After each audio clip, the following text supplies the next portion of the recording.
Now, if you feel that there is no escape from seeing Donald Trump on the news, well, you might actually be right. Because last year, an analysis of major American media outlets found the president was the topic of 41% of all stories in his first 100 days in office. That is 3 times the amount of coverage received by previous presidents.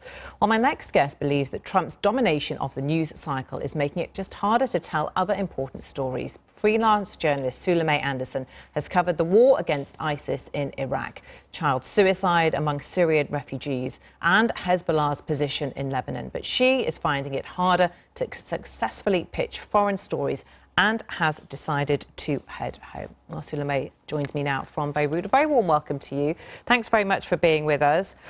First of all, before we talk about this aspect of your story, I want to talk about your background, because you have a very famous father who was also a foreign journalist with AP. He was the Middle East bureau editor when he was taken hostage by Hezbollah in Lebanon for nearly 7 years when you were very young. And yet you still wanted to become a journalist. Why? That's a complicated question with a complicated answer. I think, part of it was just that I grew up around foreign correspondence, and it was just in the atmosphere. And part of it, I think, on a personal level, I wanted to connect with my father, make him proud of me. And also just I love this work. I love telling stories of people in extreme situations that don't have a chance to have their voices heard. And you're frustrated that you feel, certainly in the past year or so, you haven't been able to publish the articles that you want to write because there isn't the appetite for them.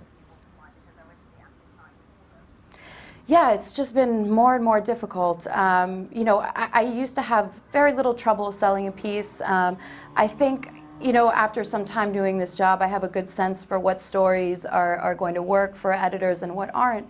And in the past year, it's just been really bleak. It takes me much longer for editors to even answer me or pick up stories.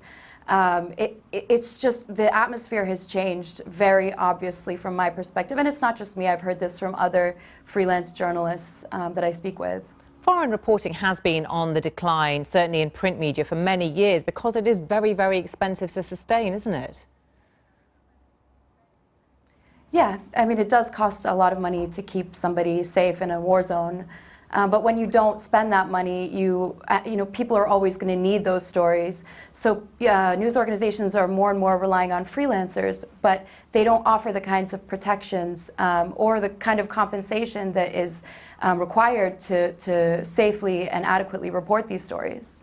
While you may be frustrated that some of the stories you want to report may not be getting the coverage you want, in other parts of the world there is a far more coverage than there might have been. For example, North Korea, Russia, stories that certainly do involve President Trump, but there's a lot more analysis of what's happening in that part of the world, isn't there?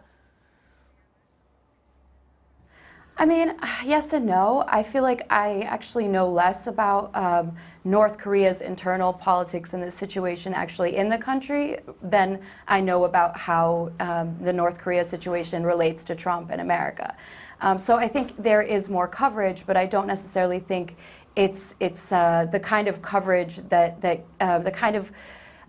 coverage that gives you a full picture of the country itself, independent of American interests. But also, I think, in places like the Middle East, if you don't have adequate foreign coverage, if people aren't reading or consuming enough foreign news, there's a huge problem in that there will be no awareness of U.S. policies that could be quite flawed and lead to dire consequences, such as the Iraq War, leading to the rise of ISIS. If people, yeah.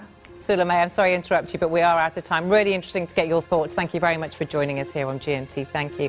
And thanks very much for watching. Don't forget, you can get in touch with me on Twitter. I'm at Samantha BBC News. Bye for now.